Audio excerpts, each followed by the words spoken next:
अगर स्वयं कर सकते हो तब तो धैर्य करना भी मत, जितने जल्दी हो सके बढ़ जाना आगे, क्योंकि सब मुझे अभी चाहिए। तो फिर आत्मज्ञान क्यों नहीं, क्योंकि सब तो बाहर है और ये अंदर है। अंदर वाले में धैर्य रखो और सब अभी चाहिए। धैर्य का मतलब संसाधन के लिए धैर्य, आत्मज्ञान के लिए नहीं। किसके लिए? संसाधन, जरूरत, भोग विलास के लिए धैर्य होना चाहिए।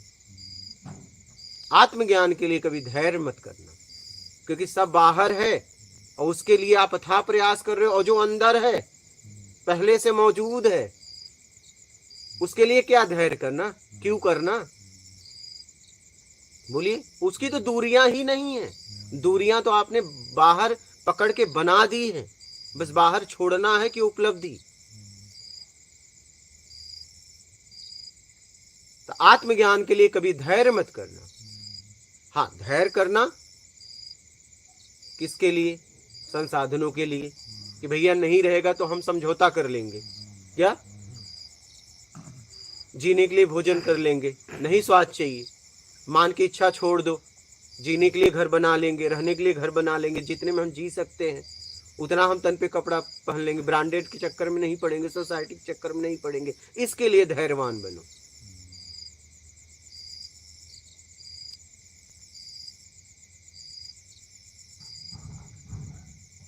इज्जत पाने की व्याकुलता है, इसके लिए धैर्यवान हो जाओ कि नहीं, ये इज्जत रहने वाली है ही नहीं है, तो जितना बेमतलब का काम है इसके लिए धैर्यवान हो जाओ। नहीं, रुक जाओ, नहीं चाहिए। आत्मज्ञान के लिए होना ही नहीं चाहिए, क्योंकि वो पहले से मौजूद है। समझ रहे हैं? उसके लिए धैर्य क्यों?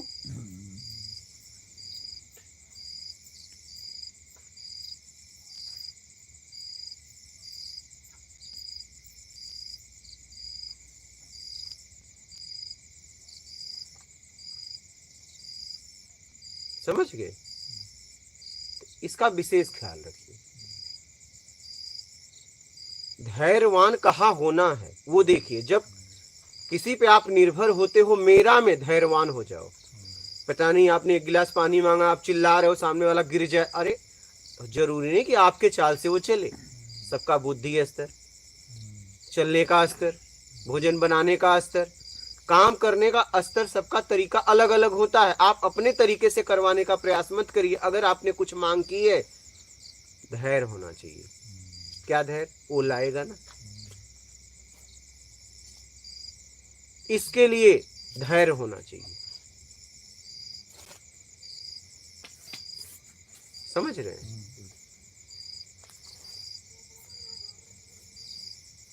आत्मज्ञान के लिए कभी धैर्यवान मत होना, एकदम नहीं, व्याकुल हो जाना, क्योंकि ये अंदर मौजूद है।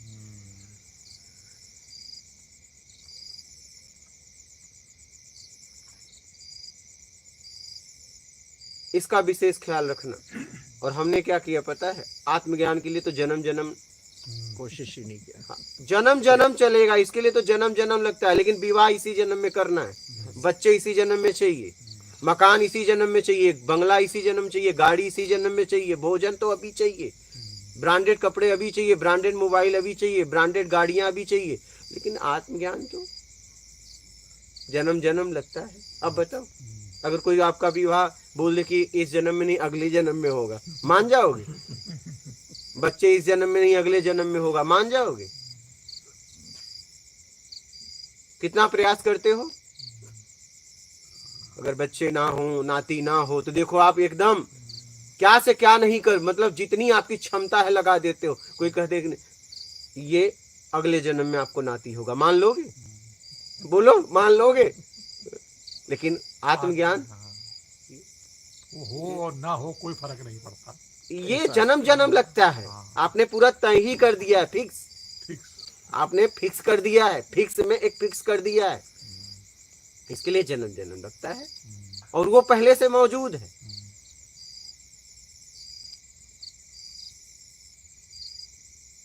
जो पहले से मौजूद है उसके लिए जन्म जन्म, किसी से मांगना भी नहीं है, वो अंदर ही है मेरे। लेकिन जो किसी पे और कोई देगा, जिस पे मैं किसी पे निर्भर हूं, वो तो अभी चाहिए। कुछ भी करना पड़े, छीनना भी पड़े, छीनेंगे उसको। हम लोग लोग मिल के एक को छीन लेंगे, लेकिन अभी चाहिए। परिणाम बाद में भोग लेंगे या बच जाएंगे। कोई हवन एक करा देंगे, नहीं, पहले लूट लो, बाद में यज्ञ हवन करा देंगे, पूजा कर लेंगे। विधियां लोग लेके बैठे हैं कि आओ हम तुम पाप करो, हम तुम्हें बचाएंगे। मुक्त कर दे। हाँ, बताइए, आप पाप करिए और आइए, हम हैं बैठे ना, तुम काहे को चिंता कर रहे हो, आइए, हम आपको पाप से मुक्त करा दे। ये नहीं कह रहे पाप मत करो, जितना कियो भोग लो, ये सीधी बात है, लेकिन नहीं, भोगना तो निश्चित है। हाँ, तुम पाप करो, हम तुम्हें बचाएंगे। बताइए, तो ये सब भ्रांतियों से दूर निकलो और आत्मज्ञान के लिए पूरी तरह प्रयास में लग जाओ।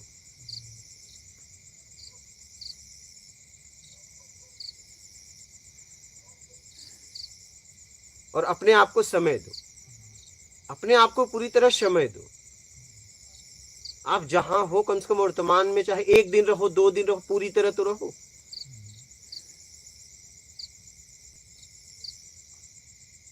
आपको एकांत तभी समझ में आएगा जब वहां पूरी तरह रहोगे। और पता चला कि वहां आने के बाद भी अगर रोज आप अपने परिवार से बात करोगे तो ये तो पिकनिक हो जाएगा। नहीं, जैसे हम जो लोग जाते हैं ना पिकनिक पे, अपने बाहर विदेश रहते हैं, अपने घर से रोज हाल चाल लेते हैं, सालों बाद अपने घर पे आते हैं, तो क्या हुआ? एकांत तो होने दो, जरा व्याकुल तो होने दो अपने आप को, उनको, उनकी कमी आपको लग रही है कि नहीं लग रही, उनको आपकी कमी लग रही कि नहीं लग रही, लेकिन रोज सुबह शाम हाल चाल दे रहे हो और आए हो साधना करने, कोई मतलब ही नहीं है। फिर कम से कम पूरी तरह तो आओ, 1 दिन के लिए आओ, लेकिन पूरी तरह तो आओ। बिल्कुल सही बात। अच्छा, क्या बात हुई? मान लीजिए बाबा जी अभी बात की, क्या हॉल, हाय हेलो, कैसे हो, ठीक है, बस यही करने आए? फिर यहाँ क्यों आए? फिर क्या करने आए? फिर यहाँ क्यों आए? जब बोल दिया गया फोन करना मना है, स्विच ऑफ कर दो, तो आपको तुरंत कर देना चाहिए, तुरंत। अगर दोबारा बोला जा रहा है तो इसका मतलब फिर क्या हुआ? फिर हमने जीवन कैसा जिया? या तो हम तुरंत अस्वीकार करते कि हम बिना फोन का नहीं रहेंगे, तब सिस्टम कहता कि आप रुको चाहे जाओ, तब वो फैसला आप लेते। समझिएगा। बिल्कुल। अब आपके पीछे एक आदमी थोड़ी लगा रहेगा, बाबा मोबाइल बंद करो, बाबा मोबाइल बंद करो, बाबा मोबाइल बंद करो। एक आदमी थोड़ी एक बार अगर कह दिया गया, आप कहीं गए हैं और आप सज्जन व्यक्ति हैं कि देखिए यहाँ का ऐसा सिस्टम है कि ये सिस्टम है, और आपने स्वीकार किया, तब आपको दोबारा नहीं बोलना पड़े, तब आपकी सज्जनता है। लेकिन एक आदमी अगर आपके पीछे लगा रहे, तब तो कोई मतलब है? फिर वो आदमी अपना आत्मिक साधना करे कि आपका मोबाइल बंद करवाए। समझिएगा इस बात को। और जब नहीं करना था, स्वीकार क्यों किया? बोल देते हम नहीं कर पाएंगे, तो वो कहता रहो या जाओ, 2 में से 1 होता। पूरी बात करके हमें कहीं रुकना चाहिए। क्या होता है फिर? व्यवस्थाएं बिगड़ती है, और एक आदमी की वजह से कई आदमी परेशान हो जाता है। और यहां तक हमने एक नंबर भी यहां रखा है कि अगर आप यहां आए और ये नंबर दीजिए, आपके घर से कोई इमरजेंसी कॉल होगा तो आप इस पे फोन करोगे, आपको तुरंत बात करा दी जाएगी। कम से कम आप चाहे 1 दिन के लिए आए हैं, कम से कम 1 दिन के लिए पूरा समय तो दीजिए। अच्छा, क्या मिला? हाल चाल ही तो लिए, क्या हो गया इससे? रोज तो ले रहे हो।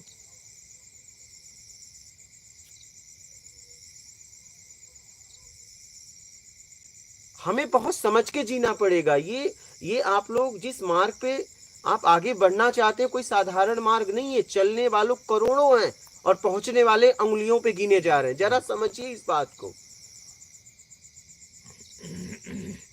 बहुत समझदारी से चलना पड़ेगा इस पे, बहुत समझदारी से चलना पड़ेगा।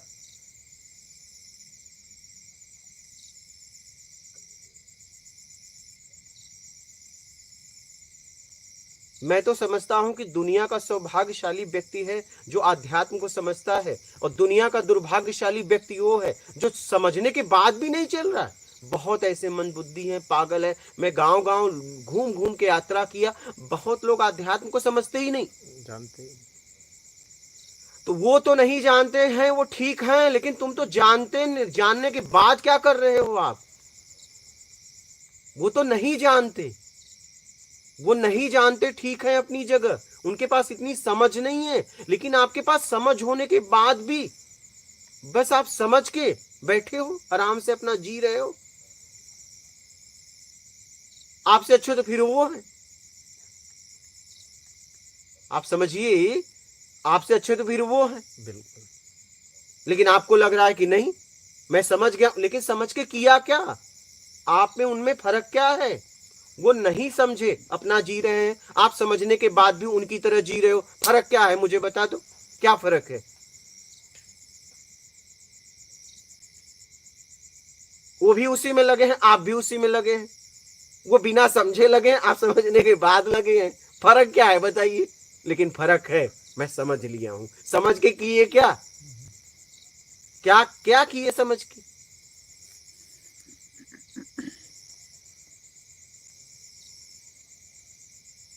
समझ में तो आ रही है, लेकिन किए क्या? हुआ क्या?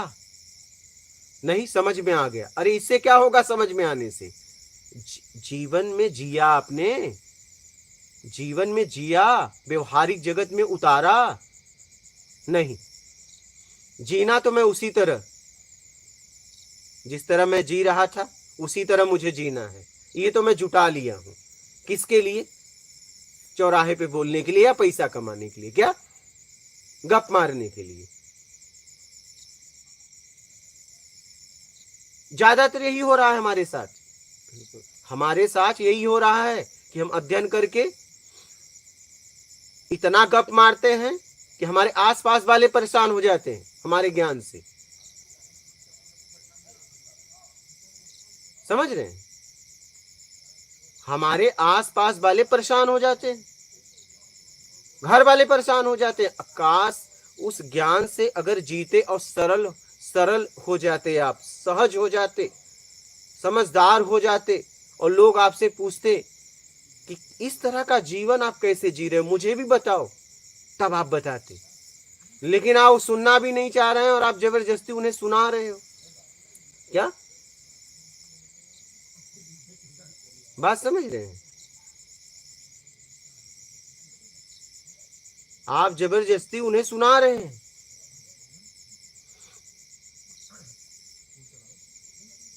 तो इसे समझना पड़ेगा अपने आप को। बात समझ रहे हैं? नर्मदे बैठिए, समझ रहे हैं? आसन दे दीजिएगा। तो ये बात हमें समझना पड़ेगा, ये बात हमें समझना पड़ेगा।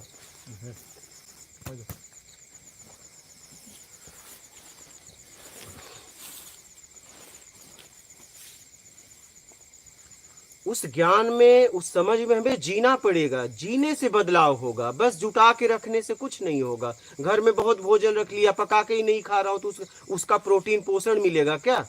आज हम अच्छे अच्छे शब्द बस उठा के रखे हैं, और ज्यादातर किसके लिए? पैसे के लिए बोल रहे हैं या तो मान के लिए। बस चौराहे पर गुटखा खा के थूक के, और ज्ञान, हम रामायण सुना रहे हैं, गीता सुना रहे हैं, बीड़ी पी रहे हैं, भगवत गीता बोल रहे हैं, शर्म भी नहीं आती है।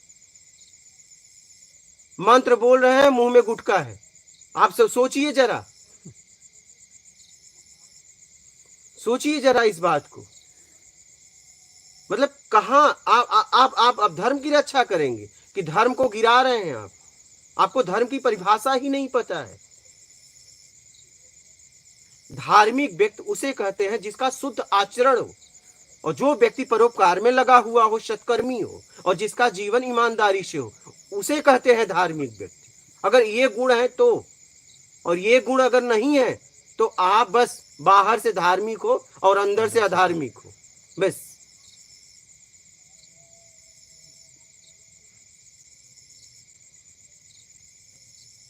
तो ज्यादातर यही हो रहा है, हम शब्दों को लेके घूम रहे हैं और कुछ भी नहीं, ज्यादातर संख्या।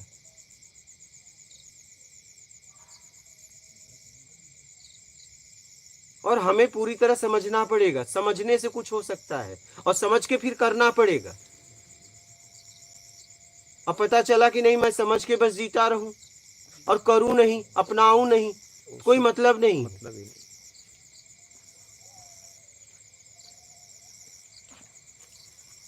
समझ रहे हैं? कोई मतलब नहीं, फिर बस ऐसे शब्द लेके घूमते रहो।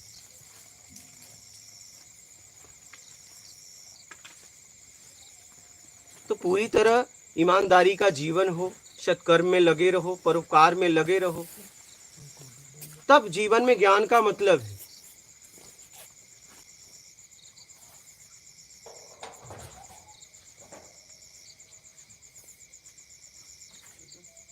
ज्यादातर क्या हो रहा है, ज्ञान हम ढो रहे हैं, बस ढो रहे हैं, आचरण में उतार ही नहीं रहे, जी ही नहीं रहे हैं, बस एक दूसरे को सलाह दे रहे हैं।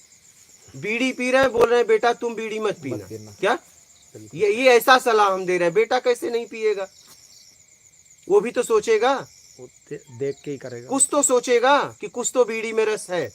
और जब वो जीवन में परेशान होगा तो पहले बीड़ी ही उठाएगा, क्योंकि पिताजी को पीते देखा है टेंशन में। हाँ, जब आपने कहा कि मैं शराब टेंशन में पीता हूँ, जिस दिन वो बालक को टेंशन आया उस दिन शराब ही उठाएगा, क्योंकि पिताजी बोल के गए हैं टेंशन में ये दवा है, टेंशन की ये दवा है। तो आप अपनी पीढ़ी को क्या देके जा रहे हो? क्या देके जा रहे हो? नशा।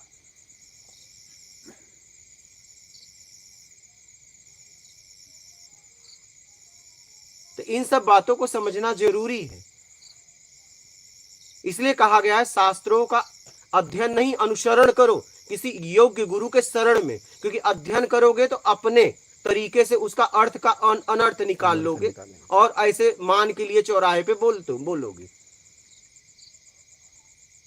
ज्ञान का मतलब होता है आपके शब्दों से किसी का स्तर उठ रहा है, तब आपके ज्ञान का मतलब। आप तो ज्ञान जब भी श्लोक का उपयोग करते हो तो किसी को गिराने के लिए, क्या इस भाव से ही श्लोक आप बोलते हो? ज्यादातर आपका भाव ही ऐसा रहता है कि बस आपको पता है इस श्लोक का अर्थ, लेकिन आप उससे पूछते हो अच्छा इस श्लोक का अर्थ बताओ तो मैं जान लूं। क्या जान लोगे? तो तुमने उस श्लोक को पैदा किया है, और जहां श्लोक था वहीं अर्थ था। अरे उसने नहीं पढ़ा और आपने पढ़ लिया, बस इतना ही फर्क है। लेकिन आपने अपना मैं अहंकार खड़ा कर लिया, लगता है उस श्लोक को आपने पैदा किया और अर्थ आपने निकाला। तो ज्यादातर यही हो रहा है। हम शास्त्रों का, वेद का, उपनिषद का, गीता का, वेदांत का उपयोग करना था आवरण से हटने के लिए, और हम इसको भी आवरण बना लिए। क्या इसको भी हमने आवरण बना लिया? सरल और सहज बनना था, मानवता लानी थी, परोपकार में लगना था, और इसको भी हमने व्यापार बना लिया।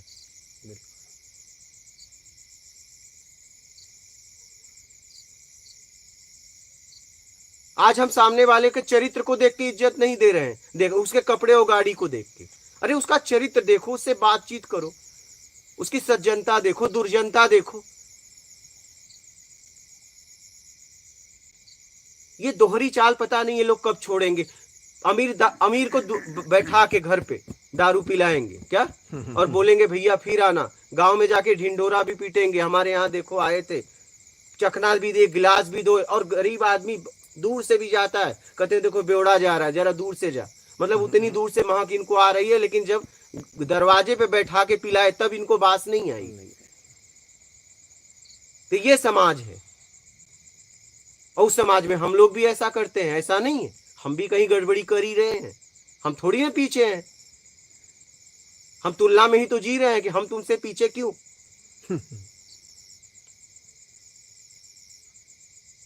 तो ये सब बातों से ये सब हमें निकालना पड़ेगा। और आपके पास अगर कोई भी शब्द है तो उसमें जियो, एक भी शब्द को उठा लो, आपका जीवन तर जाएगा। वाल्मीकि ने मरा शब्द को उठा लिया और वाल्मीकि भय ब्रह्म समान, और तुम राम राम कह के नहीं कुछ कर पा रहे हो। मन में राम बगल में छोड़ी, कब पाई कब रेती मूड़ी। राम राम एक हाथ से राम राम, दूसरे हाथ से जेब काट रहे हो। ये हालत है। मरा मरा कह के ब्रह्म के समान हो गए, और आप राम राम कह के कुछ नहीं हो रहा है, कह रहे हो आज भी मैं विचलित हूं, कई साल से राम राम जप रहा हूं, विचलित। विचलित किस लिए हो? राम से जो ऊर्जा मिल रही है, आप बेईमानी तो छोड़ा नहीं, तो आपकी ऊर्जा और बेईमानी में लग रही है, इसलिए आपका जीवन अशांत हो गया। राम जपने से पहले राम का चरित्र अपनाने की क्षमता है क्या? वो होना चाहिए।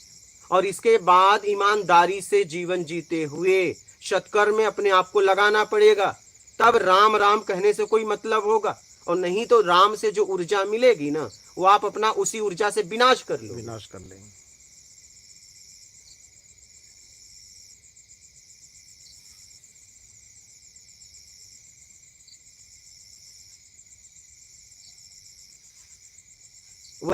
वही रावण राम के द्वारा विनाश किया, वही विभीषण भक्त हो गए। लोगों ने अलग अलग उपयोग किया ना।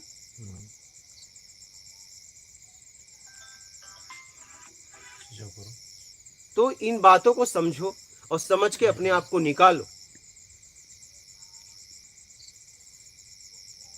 वामन अवतार में वही दर्शन से राजा बलि तर गए और गुरु का आंख फूट गई, एक ही काम, क्योंकि गुरु गलत था वहां। मतलब कहा गया है कि अगर गुरु भी गलत हो तो तुरंत वहां उसका विरोध करो, विरोध करना, कोई भी हो, गलत रास्ते पे कभी मत जाना, चाहे कोई भी हो। प्रहलाद ने अपने बाप की बात नहीं मानी, तब जाके उनके भगवान के दर्शन हुए उनको। कोई भी अगर आपको आदमी गलत शिक्षा दे, उसे कभी मत मानना। शुक्राचार्य ने राजा बलि को कितनी बार समझाया कि ये विष्णु हैं, तुम्हारे शत्रु हैं। बोले नहीं, हमारे यहाँ ब्राह्मण आया है और मेरे यहाँ से कोई वापस नहीं जाता। उन्होंने 3.5 पग जमीन मांगी, 3 में 3 नापा। बोले अब? बोले अभी मैं बाकी हूं। मतलब 3 लोग से आप परे हो, इसका ध्यान रखना। ये आत्मा 3 लोग से परे है। तो उन्होंने हाथ जोड़ा तो उनके सर पे रखे पांव। बोले अब पूरा हुआ। बोले वर मांगो। बोले जिस दरवाजे से निकलूं उस दरवाजे पे आप मिलना।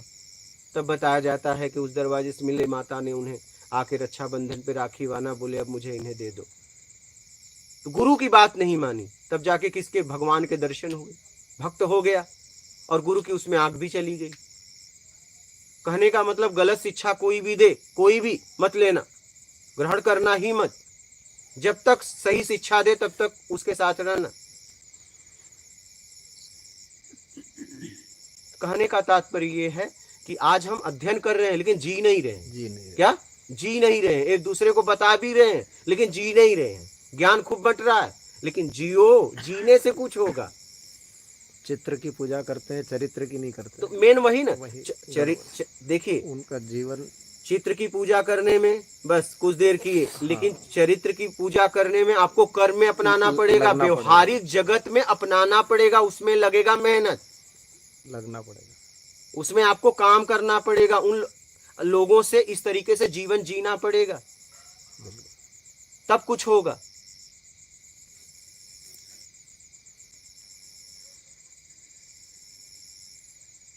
और ये बातों से बात नहीं बनेगी, आपको व्यवहारिक जगत में जीना पड़ेगा, वो भी मेरा में। मेरा के द्वारा फंसे हो, अब मेरा का उपयोग करके मेरा से मुक्त हो जाओ, बस यही। और करना ही पड़ेगा, जाओगे कहां? कुछ में फंस गए हो, इसी कुछ का उपयोग करके अपने आप को निकाल लो, बस यही बुद्धिमानी है। और ये सीधा सीधा रास्ता, ईमानदारी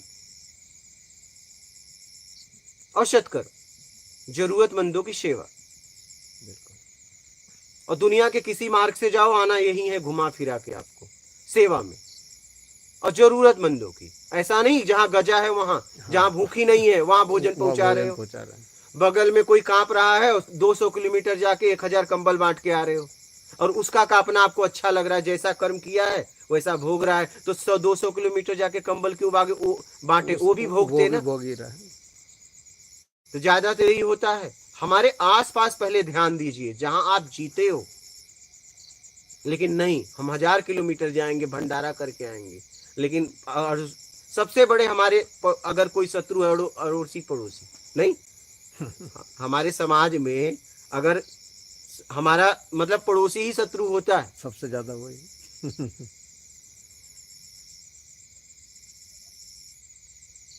तो हमें कहने का मतलब है हमें जीना पड़ेगा, समझ रहे हैं, तब कुछ हो सकता है। ठीक है। महाराज जी, परब्रह्म की व्याख्या आपके स्तर पे क्या है और हमारी चेतना को हम गृहस्थ में रहते हुए उनको कैसे जोड़ें?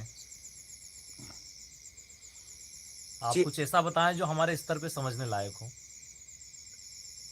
गृहस्थी और सन्यासी यही जीवन है, और चाहे गृहस्थी हो चाहे सन्यासी, निकलते हैं गृहस्थी से। बिल्कुल। ठीक है। गृहस्थी और सन्यासी के बीच में है सन्यास। जी। गृहस्थी के ऊपर दायित्व है, कर्तव्य है, जिम्मेदारी है। बिल्कुल। कुछ जिम्मेदारी जन्म होता है उस समय मिल जाती है, कुछ जिम्मेदारियां वो लेता है। ठीक है। तो सबसे जरूरी है उसका ईमानदारी से आवक होना चाहिए। ठीक है। ईमानदारी से आवक होना चाहिए। इसके बाद उसके दरवाजे से कोई भी पर एक टाइम का बिना आवरण देखे कोई भूखा ना जाए। भूखे को भोजन, प्यासे को पानी, एक टाइम, दूसरा टाइम नहीं, दूसरा टाइम की जवाबदारी नहीं। भोजन तक, भोजन के बाद आपकी सामर्थ्य, लेकिन भोजन तक। यहाँ तक कहा गया है कि आप थाली पे उठा रहे हैं, अगर कोई आ गया तो वो रख दीजिए, उसे खिला दीजिए, लेकिन उसे आभास नहीं होना चाहिए कि आपने अपना भोजन दिया। हाँ, नहीं तो फिर वो कमजोर हो जाएगा आदमी, आपका एहसान मंद हो जाएगा। उसे आभास नहीं होना चाहिए। तो ईमानदारी से आपका इनकम हो, और इसके बाद सत्कर्म में अपने आप को लगा दो जितना आपसे हो सके। ऐसा नहीं लाख को भोजन, अगर एक आदमी को खिला सकते हो तो एक आदमी को। ठीक है। तो सन्यास का मतलब होता है जो अपने बुराइयों का नाश कर दे। ठीक है। इस तरीके से आप गृहस्थ में रहकर आप आत्मिक कल्याण कर सकते हैं। और सन्यासी वो होता है जो जगत कल्याण के लिए निकलता है, लेकिन सन्यासी को भी सन्यासी लेना पड़ता है। सन्यास का मतलब है अपने बुराइयों का नाश कर देना, सन्यास है। तो गृहस्थी को भी सन्यास लेना है और सन्यासी को भी सन्यास लेना है। ध्यान देना, सन्यास और सन्यासी अलग है, समझ रहे? ये सबको लेना है, दुनिया में कोई भी हो, लेना ही लेना पड़ेगा, तभी उसका कल्याण होगा। तो इस तरीके से आप चाहे जहां भी रह के दुनिया में कहीं चले जाओ, मैंने यही समझा अपने जीवन में, त्यागने के लिए आप चाहे गृहस्थ हो चाहे सन्यासी, बेईमानी के अलावा कुछ भी नहीं। बेईमानी के अलावा कुछ भी नहीं। और कुछ है तो बताओ। घर से आश्रम, कपड़े का कलर बदल गया, गृहस्थ लोग बाल कटा रहे हैं, आप नहीं कटा रहे हो, समझ रहे हो? अच्छा, क्या क्या क्या आपने त्यागा, मुझे बताइए। पहले एक घर पे थे, अब अनेक घर को पकड़ लिए। अच्छा, क्या त्यागा बताइए? त्यागने के लिए बेईमानी के अलावा कुछ भी नहीं है। कुछ भी नहीं। और आप अगर ये त्याग दें तो जहां है वहीं सध जाएंगे।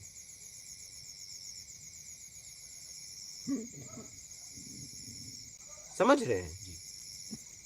और इसके बाद परम ब्रह्म, ब्रह्म के बारे में हम सुन रहे हैं तो ब्रह्म है, क्योंकि अभी भ्रम है, वो है भी कि नहीं भी, ये हमारे जीवन में पक्का नहीं है। तो ये ब्रह्म है। अब हम पार कर गए, मतलब यहां से छूट गए और पार कर गए तो पार ब्रह्म, और मिलना हो गया तो परम ब्रह्म। बस यही है। जैसे आप देखिए कि आप किसी को नाम से पुकारते हो, लेकिन जब आपके यहाँ शादी विवाह होता है तो श्री या श्रीमती लगाते हो नाम के आगे। जब आप लेटर लिखते हो, चिट्ठी लिखते हो, या उन्हें कोई निमंत्रण देते हो तो आप श्री या श्रीमती लगाते हो नाम के आगे, संबोधन। लेकिन आदमी वही है। लेकिन जब लेटर नहीं दे रहे थे, साधारण में बुला रहे थे, सीधा नाम लेके बुला रहे थे। लेकिन जब निमंत्रण की बात आई, निमंत्रण इसलिए दे रहे हो कि अब हम तुमसे मिलेंगे एक शुभ जगह, तो श्री या श्रीमती लगा दिए। ऐसे ही भेजते हैं ना आप लोग। तो वैसे ही ब्रह्म मतलब हमने सुना है, अभी जाना नहीं है, मिलना नहीं हुआ है, और जब हम पार कर गए, मिलने के करीब हो गए तो पार ब्रह्म, और हमारा मिलना हो गया तो परम ब्रह्म। यही है ब्रह्म, पार ब्रह्म, परम ब्रह्म की व्याख्या। महाराज जी, इन तीनों चरणों को कैसे पार किया जाए? क्योंकि गृहस्थ के लिए तो बहुत मुश्किल है। मुश्किल तो सबके लिए है क्योंकि गृहस्थ, सन्यासी भी गृहस्थ से ही निकला है। ठीक है। ये इसके लिए बस आपको मैंने कहा ना, बेईमानी का त्याग कर दो। ठीक है। ईमानदारी अपना लो और सत्कर्म पकड़ लो। ये सब सरल रास्ता है। अच्छा, कहीं से भी जाओ, आना आपको यही है। बस इतना आप अपना लो। ईमानदारी और सत्कर्म। ये बहुत आसान है, अगर आप इसे समझ लोगे एक बार तो मतलब आत्मज्ञान और परमात्मा से मिलना सबसे आसान है, सबसे आसान है, मैं आपको बता दूं। लेकिन इसको हमने सबसे मुश्किल बना दिया है, क्योंकि हमें बचपन से जब से पैदा हुआ ना, दिमाग में एक ही बात सबने ठूसा, कुछ बनना है, कुछ बनना है, कुछ बनना है, कुछ बनना है। जो भी मिला एक ही बात ठूसा, कुछ बनना है। अब गुरु अगर मिल गया तो कह रहा है अब तुम्हें जीना है, बनना नहीं है, कुछ अलग बोल रहा है, तो उसकी बात जरा लेट समझ में आती है। क्योंकि जो लोग आपको बनाने की उम्मीद रखे हैं वो आपके नाम शोहरत पैसे से आपको जानते हैं। गुरु आपको आत्मिक जानता है, आपको आप भले नहीं जान पाओ, लेकिन वो आपसे आत्मिक बात कर रहा है, आत्मा से। इसलिए कह रहा है तुम्हें जीना है, बनना नहीं है, क्योंकि तुम कुछ बन नहीं पाओगे। इस दुनिया में कोई आज तक बन नहीं पाया। हिरण्यकश्यप को सबने भगवान मान लिया, लेकिन बेटे ने कहा खबरदार मैं नहीं मानूंगा। समझ रहे हैं? राम जी जीत के आए, लेकिन घोड़ा छोड़ा गया तो बेटे ने पकड़ लिया, खबरदार, मतलब खुद का बेटा पकड़ लिया। ये प्रकृति है। आज तक यहाँ ये कोई नहीं कह सकता कि मैं विजेता हूं। अभी तक इस पृथ्वी पर ऐसा कोई व्यक्ति नहीं आया, लेकिन हर व्यक्ति अपने आप को सिद्ध करना चाहता है, मैं कुछ हूं। और आज तक ये कोई सिद्ध कर नहीं पाया, लेकिन अभी भी हम सिद्ध करने में लगे हैं। तुम जानते नहीं मैं कौन हूं। अच्छा, जान के क्या करूंगा? तुम तो जान के वैसे परेशान हो, हम तुम्हें जान के क्या करेंगे? लेकिन ज्यादातर यही होता है, तुम जानते नहीं मैं कौन हूं। वो क्या करेगा? काम की बात करो ना, काम की बात करो। किस लिए आए हो भाई? क्या करेंगे जान के? आप काम की बात करिए। क्यों जनाना चाहते हो अपने आप को? सामने वाला जान के क्या करेगा? काश काम करते तो ज्यादा अच्छा होता। तो गिरस्त में रह के आप आसानी से कर सकते हो, बस आपको बेईमानी छोड़नी है। मैं भी निकला था तो मैं यही सोचा कि त्याग देंगे। बाद में बस इतना समझ में आया कि त्यागने के लिए तो कुछ है ही नहीं है बेईमानी के अलावा। बताओ, अच्छा इसके अलावा क्या त्यागोगे? मुझे बताइए। तरीका बदल दोगे जीवन जीने का। अगर कुछ गृहस्थी को भी त्याग दोगे तो कर्म विहीन हो जाओगे आप। कैसे त्यागोगे? पेट इसके लिए तो करोगे, कहाँ त्यागोगे? मुझे बताइए। मूल आवश्यकता है, आप कहाँ त्यागोगे? ये नहीं त्यागा जा सकता है। महात्मा लोग तक अपनी जरूरत के लिए तो घूमे ना। बिल्कुल। भगवान भी तो अपनी जरूरत में जिए ना, क्या त्यागोगे? बुराई के अलावा कुछ है नहीं। बस आपने यही धारण किया है, और इस बुराई करके आपने विकारों को धारण किया है, अशुद्ध कर लिया है। ये छोड़ के और ईमानदारी से जीवन जीते हुए सत्कर्म करके आप अपने आप तक पहुंच सकते हो, परम स्थिति तक। महाराज जी, एक अंतिम प्रश्न साधना से संबंधित, कि लगातार लंबे समय तक लोग साधनाओं में रहते हैं, वो चाहे किसी भी प्रकार की साधना हो, भक्ति मार्ग से हो या तंत्र मार्ग से हो, कोई ऐसा आप अपनी चेतना के स्तर पर बताएं कि उसमें सफलता व्यक्ति को जल्दी मिले। पहली बात तो देखना ये है कि साधना वो किस लिए कर रहा है। मेन बात ये है। मुख्य रूप से अपने इष्ट के दर्शन के लिए। हाँ, अब जैसे इष्ट के दर्शन के लिए कर रहा है, तो इष्ट के दर्शन करके करेगा क्या? प्रश्न यहाँ ये खड़ा होता है कि मान लीजिए इष्ट का दर्शन करना चाहता है, तो सच में इष्ट का दर्शन करना चाहता है कि इष्ट के द्वारा कुछ चाहिए, कुछ के वजह से इष्ट का दर्शन करना चाहता है? तब तो ये सीधा धोखा है। मतलब इष्ट का दर्शन नहीं करना है, आपको चाहिए नाम शोहरत पैसा, तब तो आपकी भक्ति भी नहीं है। महाराज जी, दो प्रवृत्ति के लोग, एक केवल इष्ट के दर्शन मात्र के लिए, दूसरे इष्ट से कुछ प्राप्त करने के लिए। अच्छा, अब देखिए, अब मान लीजिए अगर मैंने किसी को इष्ट बनाया, तो क्या उसे इतना पता नहीं है कि मुझे क्या चाहिए? बिल्कुल। मुझे उसको बताना पड़ रहा है, इसका मतलब वो इष्ट के लायक नहीं है। या तो आप भक्त के लायक नहीं है। बिल्कुल। दो में से ये। इष्ट को बताना पड़े कि मुझे ये चाहिए, सही बात। इसका मतलब फिर आप इष्ट की परिभाषा नहीं समझ पाए। फिर आप दुकान पे गए हो और दुकानदार को बता रहे हो मुझे ये चाहिए। इष्ट को बताना पड़े कि मुझे ये चाहिए, और बताने के बाद वो दे, तब तो वो दुकानदार है, इष्ट कैसे? सही बात।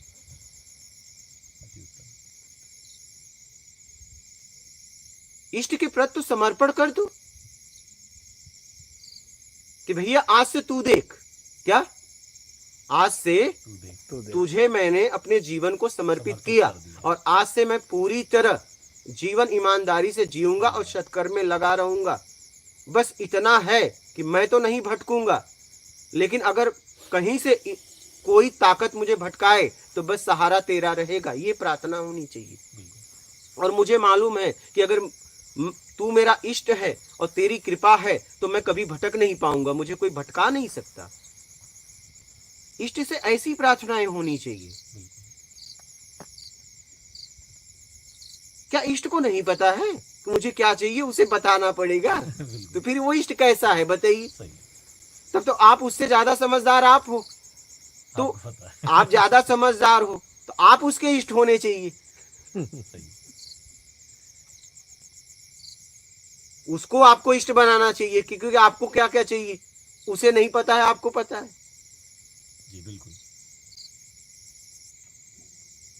तो भक्ति में मांग नहीं होनी चाहिए, भक्ति में इच्छा नहीं होनी चाहिए। समर्पण हो। बस आज से तेरा मैंने अपने जीवन को तेरे हवाले किया। हाँ इतना है, मैं ईमानदारी से जीऊंगा और सत्कर्म करूंगा। बस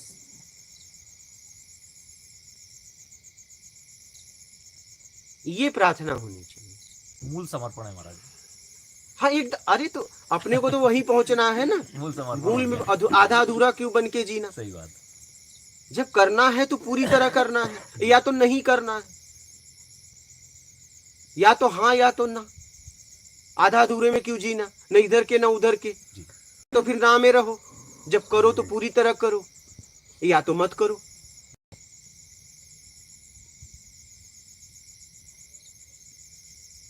समझ रहे हैं। बिल्कुल महाराज।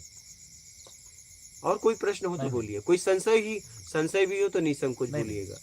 हाँ कोई भी संशय हो इसी विषय पे आपसे नहीं कोई भी आपका संशय हो तो आप निसंकोच आप पूछ अब आप सकते तो हैं। करीब आ गए हो, अब आप तो जब भी सवाल उठेंगे आपके पास आ ही जाएंगे। हाँ हाँ कभी भी। ये तो आप ही लोगों के लिए बन भी रहा है, साधकों के लिए यहाँ बना रहे हैं, ये बन रहा है। आप लोग इसका यहाँ अब उपयोग आपका भी कर मार्गदर्शन मिलता रहेगा। सकते। एकदम कभी भी आइए। और भी कोई प्रश्न हो, कोई संशय हो नहीं, नहीं। तो आप कुछ प्रश्न पूछिएगा। उठते रहते हैं तो वो समाधान की जगह मिल गई है वो। एकदम कभी भी आपका भी कोई प्रश्न हो तो बोलना आप लोग। मेरे ही प्रश्न सारे जुड़े। तो कहने का मतलब है समर्पित कर दो। क्या मांगना। अरे इष्ट से बोलो कि मैं अगर कुछ काम हो तो मुझे बोलना, मैं हूं। बिल्कुल। क्या समर्पण और सेवा तो यही ये होना चाहिए कि मैं जिस लायक हूं, बस कोई जरूरत हो तो बोलना। सही है। और मुझे कोई कमी नहीं है क्योंकि तू है मेरी जिंदगी में, इसलिए कोई कमी नहीं है। ये मेरे सब प्रश्न का उत्तर हो गया महाराज जी। मूल उत्तर यही है मेरा, आपने जो बता दिया वास्तव में ये मूल है जो मुझे मिला है आज। समझ रहे हैं। बिल्कुल। ये भाव होना चाहिए। मेरे जीवन में कोई कमी नहीं है इसलिए कि तू है बस। अगर वो पूछे क्यों तो बस तू है बस।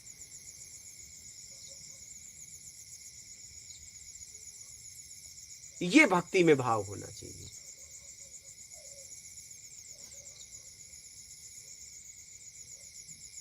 और कोई जरूरत पड़े तो बोलना, ये होना चाहिए। इसे कहते हैं भक्त।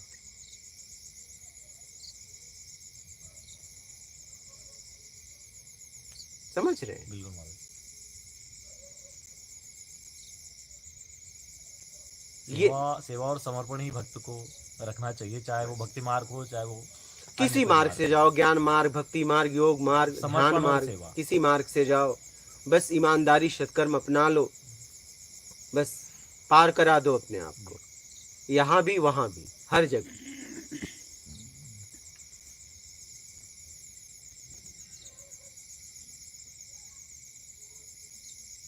पहले यहाँ से कोई ज्ञान चर्चा के लिए जगह नहीं थी। हम लोग सोचते थे शाम का समय क्या करना है। कोई ज्ञान चर्चा होती नहीं नहीं थी। कभी भी आप आइए यहाँ मैंने तो। सुबह ही आपका, मैं जैसे ही पूजा के लिए जा रहा था आपका मैंने वीडियो देखा। अच्छा कुछ 4 लाइनें आपने बोली। तो अच्छा 4 लाइनों के बाद मुझे से लगा कि कुछ छोड़ना पड़ेगा क्या। तो उसके बाद मैंने डिस्क्रिप्शन जब देखा तो अदलपुरा लिखा था। मैंने कहा हमारे घर के पास है महाराज जी, हमें पता ही नहीं है। तो मैंने लोगों को बोला सुबह चलना है शाम को चलना है। बहुत अच्छा लगा आपने यहाँ स्थान चयन किया, ये तो हम लोगों का सौभाग्य है। हाँ, मैं 2019 से इस क्षेत्र में घूमा और मुझे निमाड़ बहुत प्रिय लगा, मतलब प्रिय लगा।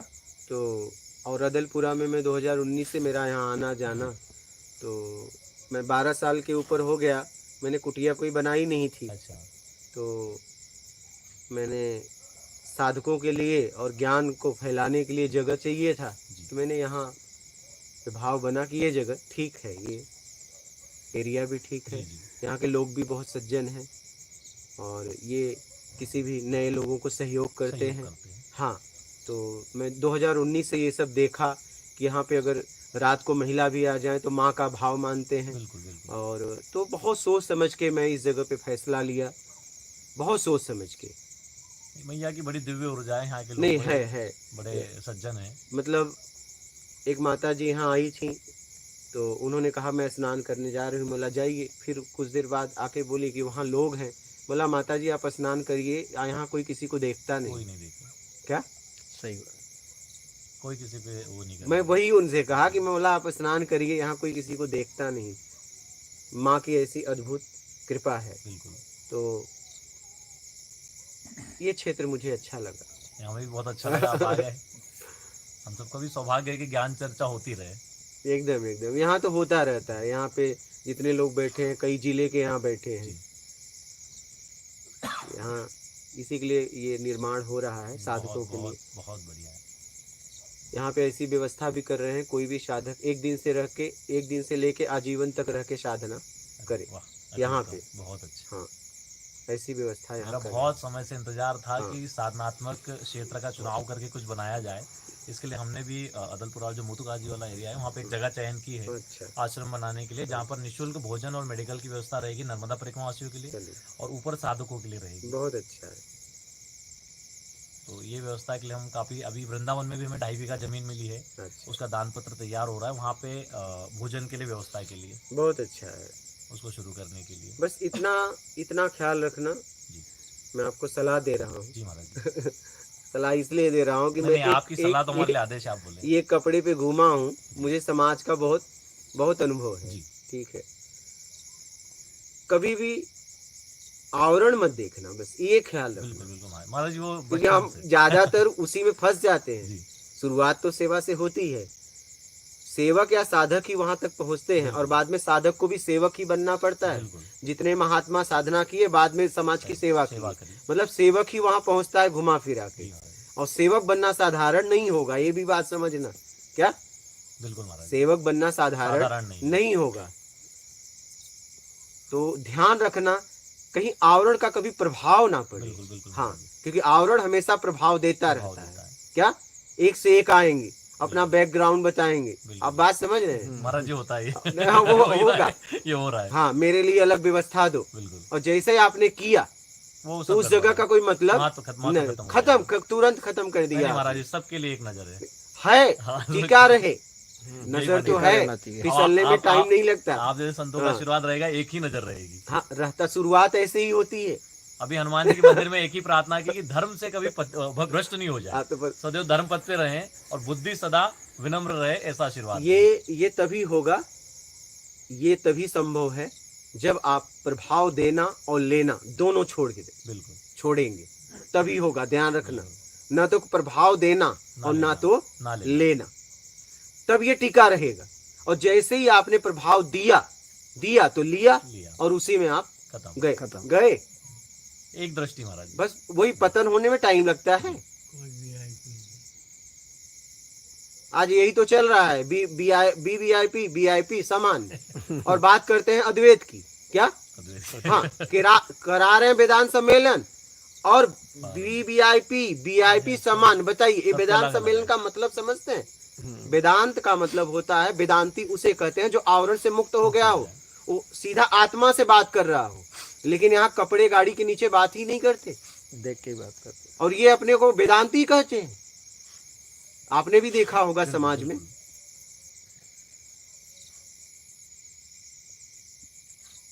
तो प्रभाव देना और लेना, बस इससे बचना। बिल्कुल महाराज। हाँ।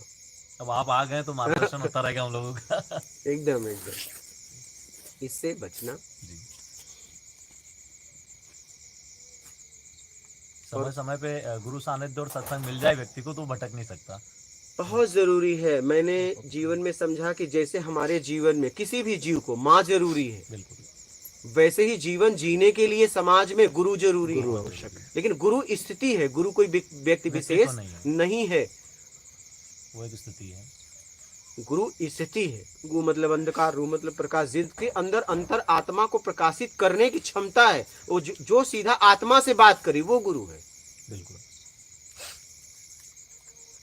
वो फिर ये आपसे बात नहीं करेगा, जीव से बात नहीं करता है, वो सीधा आत्मा से बात करता है, वो गुरु है।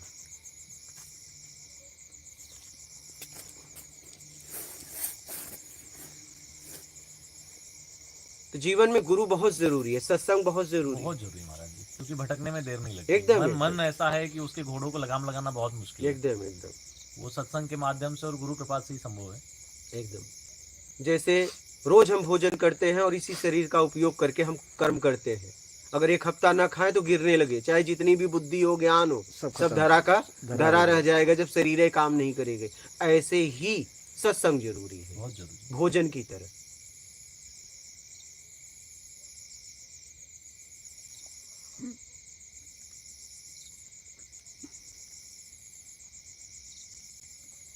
अभी आप आ गए हैं क्योंकि सत्संग का ऐसा वो है लगा हुआ कि रात को अगर 10 बजे 11 बजे या 12 बजे भी फ्री होते हैं तो पूजनीय श्री राजेंद्र प्रसाद महाराज जी के सत्संग लगा देते हैं और उनके सुनते हैं तो बड़ा कुछ ज्ञान मिलता है। तो मिलता है, बस उसमें जियो, क्या मिले और फिर उसमें जीना चालू, बस उसको अपने हाँ आचरण में उतारो, जीवन में उतारो, व्यवहारिक जगत में जीना चालू करो। बिल्कुल।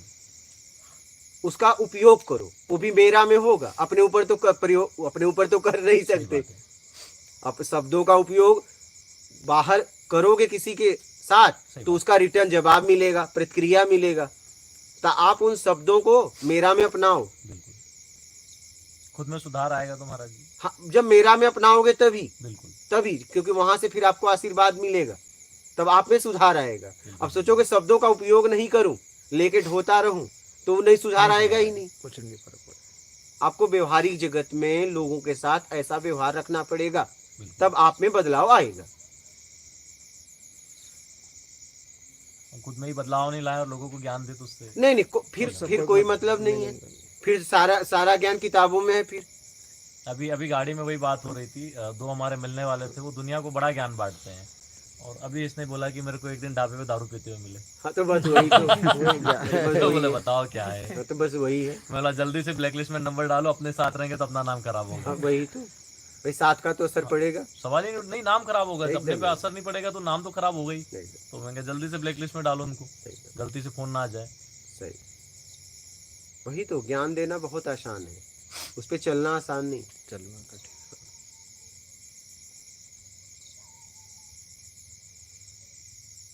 बहुत अच्छा लगा आप आगे। वो पारसमणि मिलने से खुशी होती है ना एक व्यक्ति को एक लालची व्यक्ति को जैसे सोना मिलने पे खुशी होती है, सत्संगी व्यक्तियों को गुरु मिलने पे खुशी होती है, एकदम सत्संग मिलने पे खुशी होती है। बड़ा आनंद आया। लालची का तो दायरा होता है, लेकिन इसका कोई दायरा नहीं होता है, क्योंकि मैं खोजी रह चुका हूँ। बिल्कुल तो कोई दायरा नहीं है।